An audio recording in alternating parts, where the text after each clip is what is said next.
अस्सलाम वालेकुम दोस्तों, उम्मीद करता हूँ कि आप सब ठीक होंगे, खैरियत से होंगे। दोस्तों, आज की जो गवर्नमेंट की चिकन की रेट लिस्ट है वो आ चुकी है। आज का ब्रायलर ज़िंदा रेट 298 रुपये है। ब्रायलर ज़िंदा परचून रेट 306 रुपये है। और दोस्तों ब्रायलर गोश्त जो आज हमें परचून की दुकान से फ़ी किलो मिलेगा 459 रुपये। और दोस्तों अंडे की पेटी का रेट 7530 रुपये है। और अंडे आज हमें किस रेट पर फ़ी दर्जन मिलेंगे 255 रुपये। अगर दोस्तों बात की जाए कि आज बोनलेस का क्या रेट है।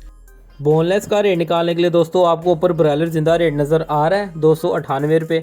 आपने उसको ज़रब देनी है 2.2 के साथ। जब आप 2.2 के साथ ज़रब देंगे तो आपके पास आज का बोनलेस का रेट निकल आएगा। और दोस्तों बात की जाए कि आज थाई का क्या रेट है। थाई मसलन जो कारोबार कर रहे हैं जिंगर बर्गर वगैरह का, तो थाई का रेट निकालने के लिए आपने फिर से 298 को ही ज़रब देनी है 2.4 के साथ। जब आप 2.4 के साथ ज़रब देंगे तो आपके पास आज का थाई का रेट निकल आएगा। और दोस्तों बात की जाए कि साफ़ी का क्या रेट है, तो साफ़ी का रेट निकालने के लिए आपने फिर से 298 को ही ज़रब देनी है 1.7 के साथ। जब आप 1.7 के साथ ज़रब देंगे तो आपके पास आज का साफ़ी का रेट निकल आएगा।